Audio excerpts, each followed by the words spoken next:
In this lesson, we'll build the core microeconomics toolkit: scarcity, opportunity cost, demand, supply, and equilibrium.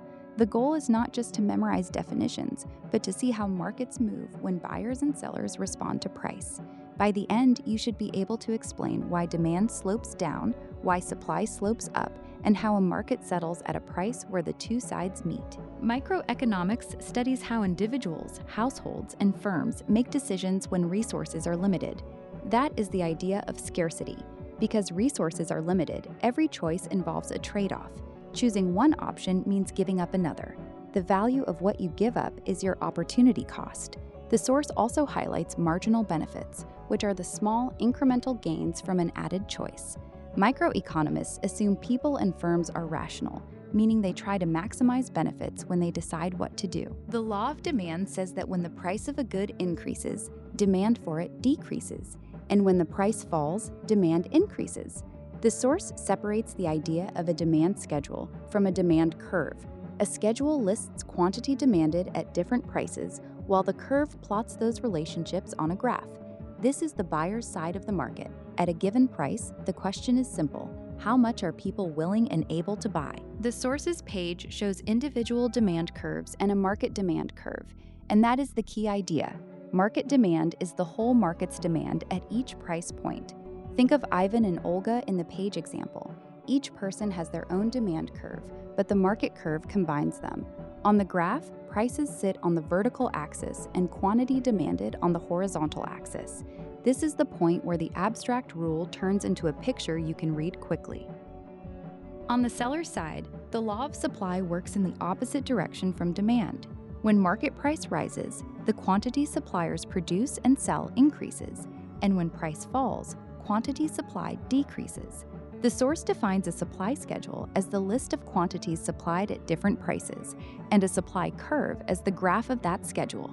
So if demand answers, how much will buyers take? Supply answers, how much will sellers make available? Market supply is the sum of all individual supplies of a good or service.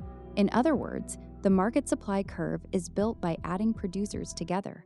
The source then defines equilibrium as the point where quantity supplied equals quantity demanded. On the chart, that intersection gives the equilibrium price and equilibrium quantity. The page's example marks equilibrium at $9 and 400 units. This is the market's resting point unless something shifts demand or supply. When supply is greater than demand, the source calls that a surplus. In that situation, prices tend to drop until the market moves back toward equilibrium. When demand is greater than supply, there is a shortage and prices tend to rise. That is the logic of market adjustment. The price is not random. It reacts to pressure from buyers and sellers. Once you see surplus and shortage as temporary imbalances, equilibrium becomes a process, not just a point on a graph. The source gives a simple method for recognizing events that alter equilibrium. First, identify whether the demand curve, the supply curve, or both have shifted. Second, determine whether each curve moved left or right. Third, use the graph to see how those shifts change the equilibrium point. That three-step check is the safest way to avoid confusion. Instead of guessing, you locate the shift, read the direction, and then trace the new price and quantity. Here is a real-world example. A popular concert sells out quickly, and the venue has a fixed number of seats. If demand jumps after a big announcement, but supply cannot expand in the short run, the old ticket price may no longer clear the market. Buyers start competing for the same limited seats, and resale prices can rise. The key lesson is that the same supply and demand logic from the textbook shows up in everyday markets whenever supply is fixed and demand changes fast. The source emphasizes that price acts as a motivator. When price is low, consumers buy more and sellers supply less. When price is high, consumers buy less and sellers supply more. That means price does two jobs at once. It changes quantity demanded and quantity supplied. This is why markets often self-correct. The same price movement that discourages one side of the market can encourage the other side to move back toward balance. One of the most useful ideas in the source is that the market is not a separate machine. It is built from individual choices. On the demand side, Ivan and Olga each have their own curve, and the market curve combines them. On the supply side, individual supplies add up into market supply.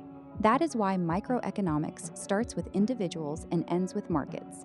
The market curve is just the organized result of many separate decisions made at the same time. The source notes a simple rule for reading curve movement. When a demand curve shifts to the left, market demand has decreased. When it shifts to the right, market demand has increased. The same logic applies to supply. A left shift means market supply has decreased, and a right shift means it has increased. The important habit is to separate a shift of the whole curve from movement along the curve caused by price. That distinction keeps the analysis clean. If you can explain scarcity, opportunity cost, demand, supply, equilibrium, surplus, shortage, and curve shifts, you have the whole chapter's logic. Start with individual choices, combine them into market curves, then watch how price moves the market toward balance. When you study, practice reading graphs aloud. What is the curve, which way did it move, and what happened to equilibrium? That simple routine turns supply and demand from vocabulary into a working model.